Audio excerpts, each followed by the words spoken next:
Bem-vindas e bem-vindos ao Naive Investor. Meu nome é Gustavo Sayani, hoje é dia 10 de julho de 2025 e este é o nosso episódio número 1172. No episódio anterior, eu peguei um ano dos números básicos do Banco do Brasil. Naquele vídeo eu expliquei que meu conhecimento do setor financeiro não carrega nenhuma vantagem e entro nos detalhes dos motivos. Porém, aprender é sempre bom, né? Então,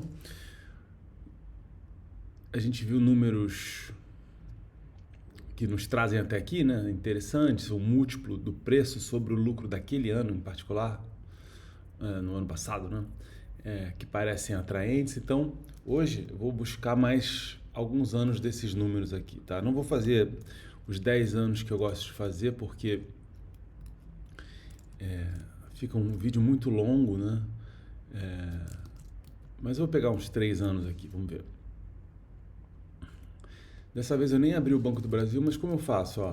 Banco do Brasil, RI. É assim que eu faço o Google. Geralmente aparece aqui a central de resultados.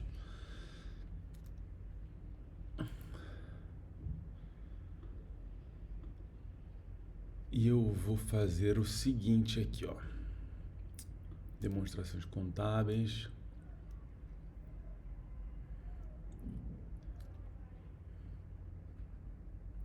Aqui vai ter de 2023, ó.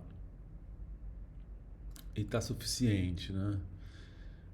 Por que eu peguei de 2024 para olhar de 2023? Porque muito frequentemente tem uma reapresentação dos números, né? Então, olha só, 173, o patrimônio, né? Começa olhando o patrimônio, 173 bilhões e 76. Passivo, 1 bilhão, 1 trilhão, 999, 404.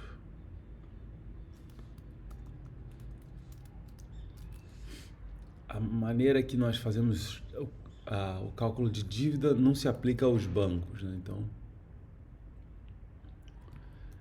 a relação passivo sobre patrimônio aqui era 11,55.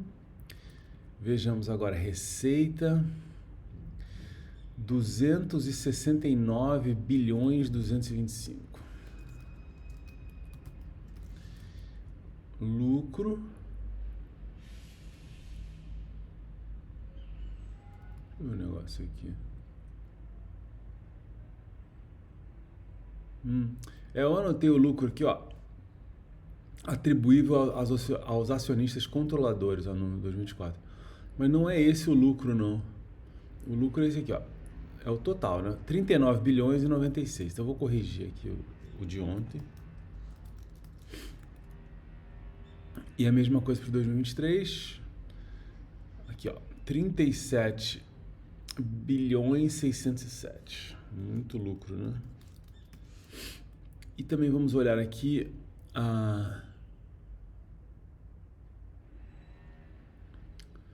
o fluxo de caixa livre, né? Então vai ser a somatória do fluxo de caixa operacional, que está aqui, ó, 15 bilhões 314, com o de investimento,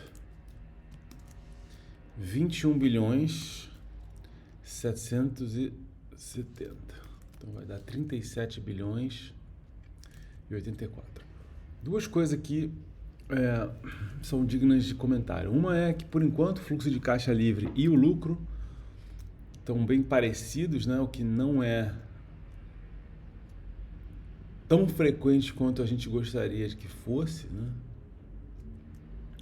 E, por outro lado, a diferença brutal do fluxo de caixa operacional do ano passado para o ano retrasado, né? 126 bilhões contra 15. Aí dá vontade de entender aqui. Aí tá aqui, né?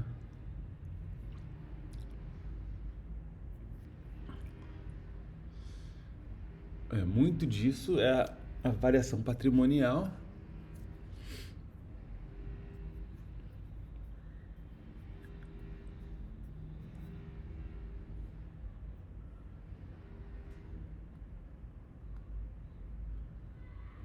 Aplicações interfinanceiras de liquidez.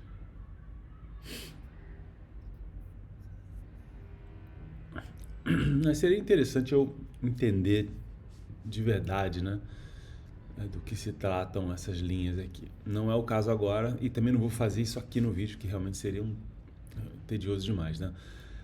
Mas vamos seguir em frente aqui. O que eu vou fazer agora é... se eu pego aqui o de 2022, vai.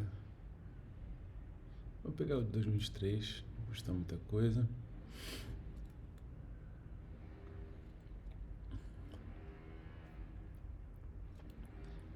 E com isso a gente pega os números de 2022. Então, patrimônio líquido aqui em 2022 era de 164 bilhões e 29 milhões.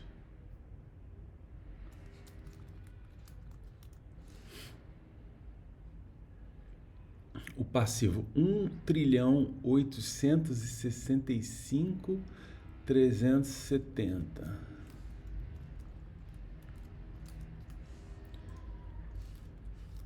Passivo seu patrimônio era de 11,37. Receita, 241 bilhões 271. Lucro, 33 bilhões 795.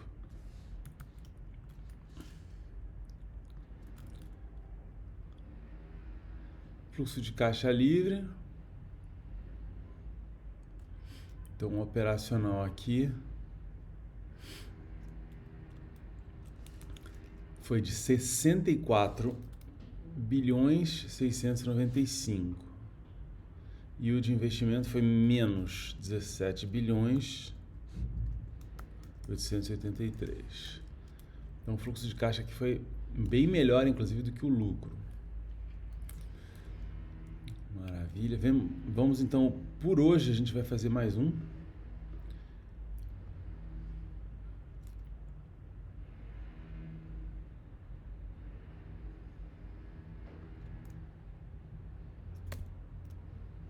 Cadê?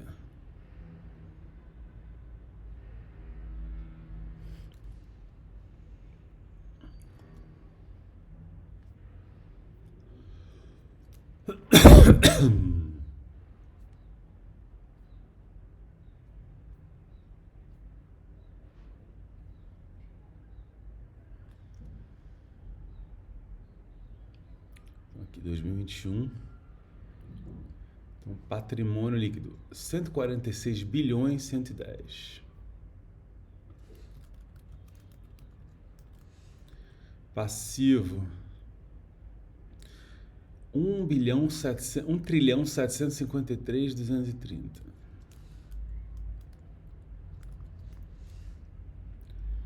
A relação passivo patrimônio era 12, cravado ali na casa centesimal. É notável que é relativamente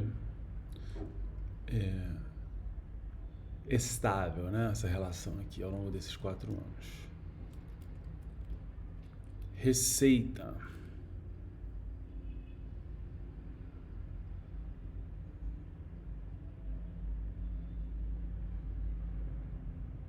Deixa eu entender isso aqui. Sei lá.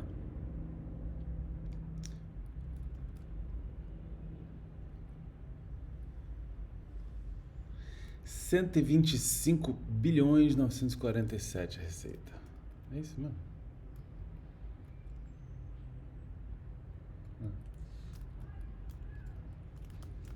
Aqui uma discrepância muito grande, né, de receita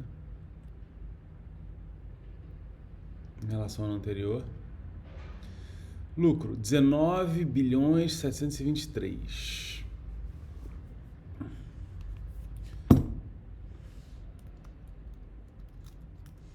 Então, também um número bem inferior aos que vieram depois.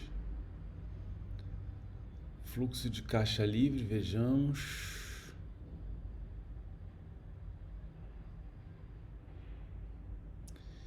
O operacional foi bem negativo aqui nesse caso, menos 44 bilhões 759 e o de investimento menos 53 bilhões 486. Então, um fluxo de caixa livre extremamente negativo aqui, que meio que derruba toda a média, né? O que é bem interessante aqui. Vou tirar uma média de 4 anos aqui.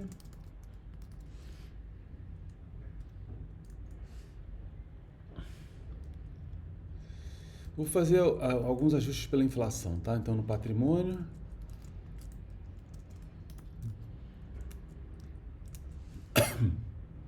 não muita coisa a se comentar aqui.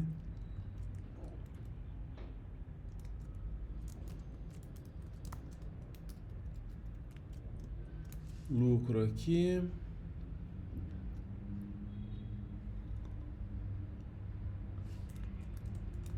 Fluxo de caixa livre aqui.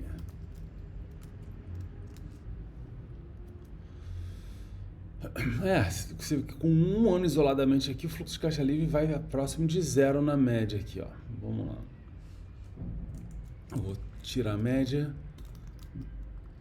desses 4 anos após ajustar pela inflação.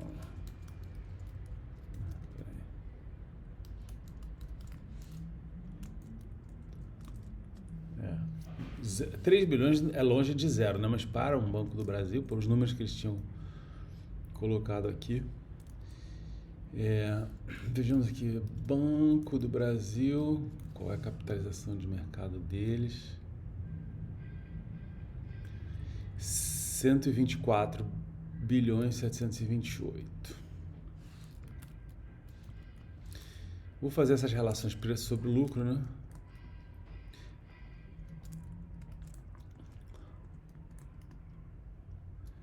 Então, se tomar essas médias, o Banco do Brasil está sendo vendido a menos de 4 vezes o seu lucro e quase 40 vezes seu fluxo de caixa livre médio. Aí entra essa minha ignorância nesse setor financeiro. Então, assim, a declaração de caixa é quebrada em 3 blocos, né? Operacional, investimento e financiamento, né? E o fluxo de caixa livre, da maneira que eu olho aqui, é investimento mais operacional. Então, eu ignoro o financiamento. Só que essa empresa é financeira, né? Então, a parte de financiamento talvez tenha um peso que as outras não tenham. Eu realmente não sei, tá? Se você souber, quiser me contar, é sempre bem-vindo. Mas salta aos olhos essa discrepância aqui. E eu fico curioso de ver se isso teve algum abalo sísmico na cotação, né, naquele momento, quando isso vai ficando claro, né? O que eu vejo aqui é que ela estava em um certo patamar aqui, né, ali, de repente R$15 a ação, 14. E de fato, aparentemente, conforme os outros anos vêm melhores, a cotação sobe, bate até aqui a quase 30 e agora vai para 21. Tá. Então, assim, tem alguma coisa a ver. Eu não vi os anos anteriores ainda, né? Se eles eram nesse patamar pior e tal. Tá. Sem grandes conclusões, onde eu não sou capaz de ter conclusão. Então, a gente volta no pelo menos mais um capítulo e eu vou tentar não, eu vou pegar aqui, se eu tiver vida, eu vou pegar 10 anos do Banco do Brasil. Ok? Obrigado então, até os próximos.